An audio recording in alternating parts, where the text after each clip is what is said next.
Denny, you've had a lot of experiences as both a coach and an educator over the years. How have some of those experiences helped you shape the safe school strategy?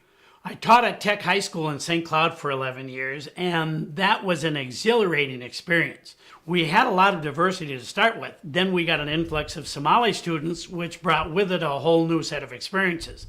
There were so many differences. There was the language barrier, there was the dress, which was so different, there were religious issues to deal with, and to be a part of the whole district in our little mini society at Tech as we worked through these things and learn how to get along and learn how to make our schools safe for everyone.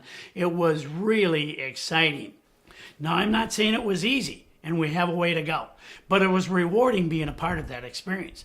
And the greatest reward was my own personal growth. We've got 8 billion people on the planet. We've got to start to learn to get along. We might as well start in our schools. Danny, I've had the opportunity to attend a number of your seminars over the years, and I know that there's always a great call to action, but you also share a lot of your personal stories. Would you share the story of the people getting up and going to the bar at the party? Well, DJ at a dance one night at break time was sitting down with a bunch of people, and one of the guys told a racist joke. He said, "You know, I really don't like racist jokes. I think I'm going to go up to the bar and get a drink." 4 people got up and followed him. 5 people felt that way, but it took his leadership to get other people to take the action. And there's a lot of message in that story. I tell people, if you hear something that you don't like, stand up and go to the bar. Say something. And notice how he did it. He didn't chastise the person. He didn't put him down. He said, "Don't you ever do that." He just very simply said, "You know, I don't like racist jokes. I think I'm going to go up and get a drink." And here's the other important element of that. We don't always have to be the leader, but we can be very effective by being a follower. If you're at a meeting and somebody stands up and says something and they're getting hammered a little bit, say something. Let them know that you support them. And this is something we can teach our kids to do. Let's say there's an incident in the hallway and one of these students intervenes, tries to stop the bullying. Other students are standing around just watching. If you agree that you don't want bullying to happen in your school, jump in and help the leader. You can be very, very effective by being a follower. And I really think this is something we can teach all of our kids to do.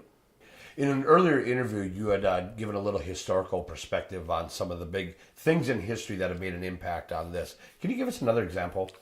One of the most inspiring stories to me is the story of the Little Rock Nine. In 1954, Brown versus Board of Education did away with segregation in our schools, but a lot of schools in the South weren't following that. Little Rock was one of them. 9 students, imagine that, 15, 16-year-old students decided that they were going to enroll in Little Rock High School. Now, Governor Orville Faubus called out the National Guard to block the kids from going into school. In an interesting twist, President Eisenhower nationalized the National Guard, and their job was to make sure that the kids did get into school. Now, can you imagine the courage of those kids? 9 kids, 16, 17 years old, walking through this gauntlet. People on one side saying, "Get out of here, go back to your own school, we don't want you." People on the other side, "We don't want you, go to your own school, get out of here." Those 9 kids had the courage to endure that. And there were some other people that showed a lot of courage. The administrators in the school that said, "Welcome to Little Rock High School, we're going to make sure it's safe for you here." Because those administrators were in a minority. Or the teachers that said to the students, "Welcome to my classroom, I'm going to make sure you're safe while you're here." Because again, those teachers were in a minority. Question is this: would you have the courage to do what those 9 students did? Or would you have the courage to do what the teachers and administrators did, even though they were in a minority, in welcoming those kids into the school? We can all learn to develop that kind of courage, especially if we do it in a corrective rather than a critical manner. And that's one of the things we're going to learn in a workshop.